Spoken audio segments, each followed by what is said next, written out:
Hi everyone, this is Tiger.lilie.kibbe with Sierra Heritage Realty, your Nevada County Realtor. In this video, I wanted to discuss the cost associated with buying a home.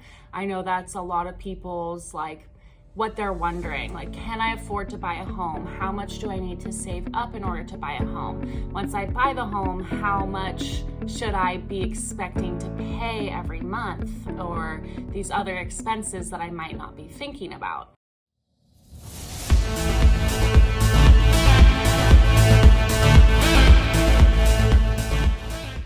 So the first category of expenses we have are one-time fees associated with the purchase. So of course that's your down payment, any closing costs, inspections. Down payment can go as low as 3%, usually 3 to 20% is typical for residential. You can do 2.5% for FHA, but usually FHA is a less desirable loan product overall. It's designed for people with lower credit scores, and so you do have a little bit higher interest rate usually, and you have private mortgage insurance that never goes away. So FHA is great to get your foot in the door if you do have a credit issue, if your credit score is not very good. Usually we see conventional loans at as low as 3% if someone's looking to put less down. But so for example, on a $500,000 house, which is, fairly standard for this area, 3% would be $15,000 and 20% would be $100,000. So somewhere in there, as low as $15,000 and less if you're buying a house for less than $500,000, obviously. And then we have closing costs associated with the purchase. You're gonna have realtor fees, lender fees, title and escrow fees, and all that comes along with that. So usually the buyer and seller will both split the title and escrow fees, and typically the seller will pay most, if not all, of the realtor fees for the buyer, but the lender fees are usually on the buyer fully to come up with. And we usually say it's between 2 and 5% on the high end for closing costs. So given the same example on a $500,000 house, that could be anywhere from $10,000 to $25,000. And that's a little bit on the high end in my experience, but we like to give a conservative estimate just so you're prepared. And then lastly, when we're going through the purchase, we're gonna wanna do some inspections. On some houses, and I usually recommend my sellers do this, but not everyone does this. Some sellers will get the pest inspection, a home inspection done before, when they put it on the market, so we can see it.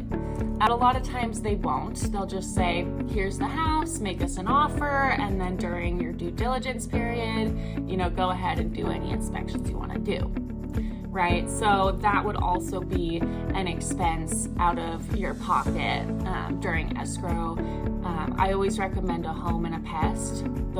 That probably equals a little under $1,000, maybe $800 to $900.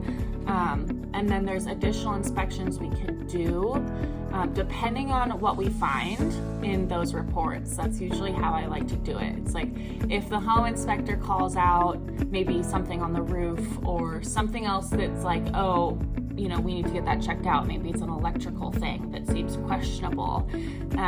They can't always tell us every little specific, so sometimes you have to go to a specialist. So roof, electrical, you could do well, sewer, septic. You could get an engineer out there, you can call the county. There's so many different things that you could do during the purchase. So those are some of the one-time costs of home ownership. And I want to go over some of the reoccurring costs as well. Okay, so monthly, you're going to have your mortgage payment. A lot of times they will be taking taxes and insurance out at the same time. Insurance is kind of a thing to think about here because fire insurance has gotten so expensive. So most of our homes at this time were late 2024 in September. most homes we're seeing have to get the FAIR plan, and it can be quite expensive for the fire insurance part. So what I like to do during escrow is get some quotes, figure out the best plan we could possibly get, and so then you know how much you're going to be spending. So mortgage, taxes, insurance, any maintenance things, any utilities.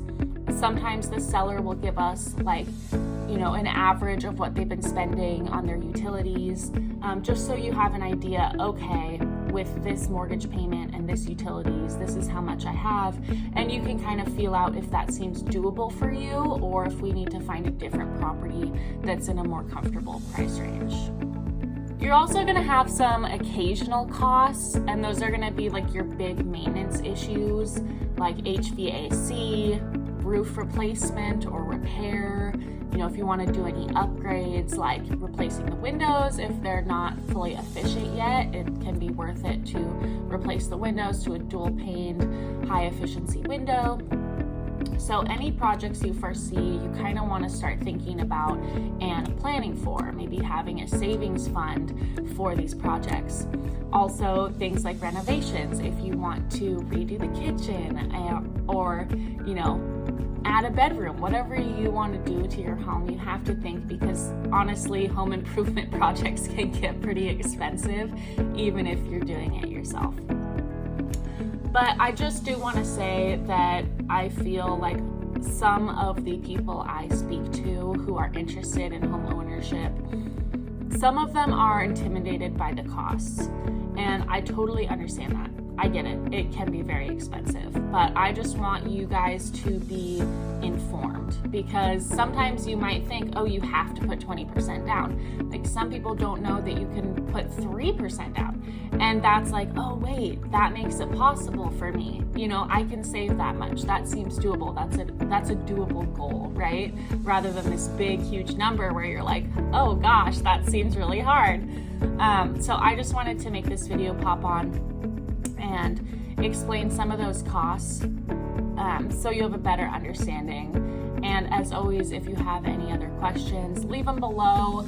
Contact me. I am always available and happy to talk about home ownership.